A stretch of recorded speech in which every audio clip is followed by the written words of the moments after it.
میم یہ بتائیے گا کہ ایک طالب علم سے لے کر اب جس عہدے پہ ماشاء اللہ فائز ہیں، تو اس سفر کے بارے میں کچھ بتائیے گا، کیسا گزرا یہ سفر؟ میرا سفر اگر بچپن سے دیکھوں تو بہت کٹھن ہے، کیونکہ سیتا ننڈھی میرے گاؤں کا نام ہے اور یہ دادو ڈسٹرکٹ میں آتا ہے، اور 5ویں جماعت تک تو میں اپنے گاؤں میں پڑھی گورنمنٹ کے اسکول میں، لیکن 6 سے 10 کے لیے مجھے سیتا ولی یا سیتا ولیج دوسرا گاؤں تھا، تو آئی تھنک 3 کلومیٹر کا ہے واک ہے، تو ہم جو پورے گھر کے لڑکے لڑکیاں تھے جو اسٹوڈنٹ تھے پڑھتے تھے، تو ہم پیادل جو ہے بائی واک جاتے تھے، 3 کلومیٹر کا ایکسپیکٹڈ واک کر کے دوسرے اسکول جاتے تھے، پھر وہاں سے پڑھ کے پھر ہم اکٹھا سب پھر یہی سفر طے کر کے اپنے گھر پہنچتے تھے۔ تو مجھے جو یاد پڑتا ہے کہ پھر ہمیں دوپہر میں ہمارے لیے نیند بہت لازمی قرار دی ہوئی تھی گھر کے ماحول میں، اس کے بعد اٹھ کے ہوم ورک کرنا، پڑھانا، یہ جو میں بات کر رہی ہوں کہ یہ 80s کی بات کر رہی ہوں جب میں پڑھتی تھی۔ اس وقت سے میرے جو نانا تھے سائیں غلام محمد ملا، وہ بھی اس وقت ہیڈ ماسٹر تھے ہائی اسکول میں، تو ہمارے گھر کا جو ماحول تھا وہ ایجوکیٹڈ صرف میرے نانا کی وجہ سے تھا، اس نے ہی اپنی بیٹیوں کو پڑھایا اور نواسے نواسیوں کو پڑھایا، بھانجے بھتیجوں کو پڑھایا۔ تو میں نے جب آنکھ کھولی تو میں نے یہی دیکھا کہ میرے جو گاؤں ہے وہاں کے لوگ بہت لبرل ہیں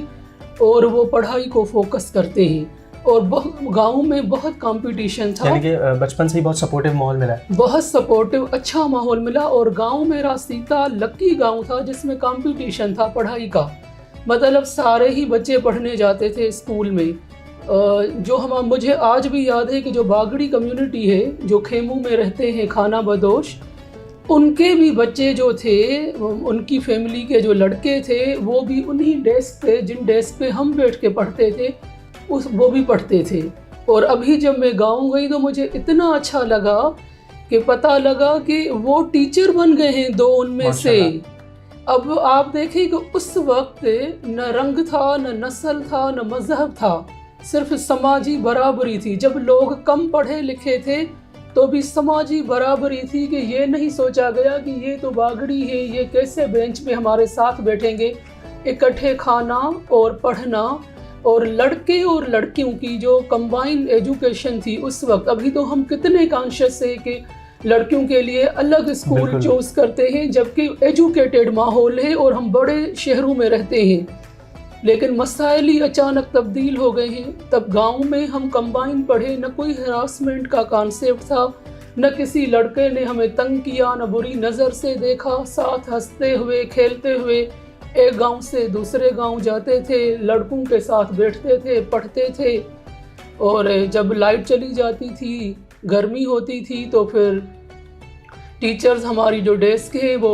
آنگن میں صحن میں باہر لگواتے تھے درخت کے نیچے، پھر وہاں بیٹھ کر وہ 1-2 کلاس سب کے درمیان صرف ایک رشتہ ہوتا تھا، انسانیت کا رشتہ، انسانیت کا رشتہ تھا، اور اس وقت یہ نفسا نفسی نہیں تھی، شاید مٹیریلزم کم تھا۔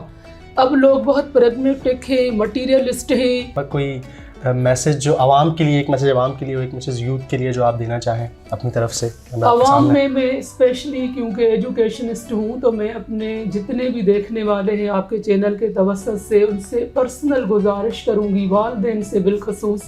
کہ اپنے لڑکوں اور لڑکیوں، میں یہ نہیں کہوں گی کہ صرف بچوں پہ توجہ دیں، آج کل بچے جو لڑکے ہیں وہ بھی محفوظ نہیں ہیں۔ میری پرسنل آپ سے گزارش ہے کہ بچوں کی حرکات و سکنات پہ، مومنٹس پہ، اٹھنے بیٹھنے پہ، لہجے کے تبدیل ہونے پہ، گلی میں کس سے ملتا ہے، دوست کیا کرتے ہیں، ان سب چیزوں پہ نظر رکھیں، موبائل پہ نظر رکھیں، ان کی تعلیم کو صرف فوکس نہ کریں۔ زندگی کا مقصد صرف تعلیم نہیں ہے، اچھی انسانیت جو پسند شخصیت ہے وہ بھی ہے۔ ایک ٹارگیٹ آپ وہ سیٹ کریں کہ بیٹا یا بیٹی کیریئر کیا اپنائیں گے، اور بحیثیت قوم اور ملک اور ملت انسانیت ان کی کیا بننی چاہیے جو فائدہ دے دوسروں کو، وہ لارجر گول وہ رکھیں، بچوں پہ مکمل توجہ دیں۔ یوتھ کو یہ کہوں گی کہ یہ جو دنیا ہے یہ واقعی ایکسائٹمنٹ سے بھری ہوئی ہے، لیکن آپ کو اپنی ترجیحات اور آپ کو اپنی ایسے گول سیٹ کرنے ہیں جو آپ کی شخصیت، آپ کے ماں باپ، آپ کے گھر پڑوسی اور ملک کے لیے فائدے مند ہو تو مثبت سوچیں, مثبت طریقے سے ملک کی ترقی میں اپنا اسٹیپ لیں. Thank you so much for your time ma'am. اور آپ کی اسٹوریز اتنی ایکسائٹنگ تھی کہ خود مجھے مزہ آ رہا تھا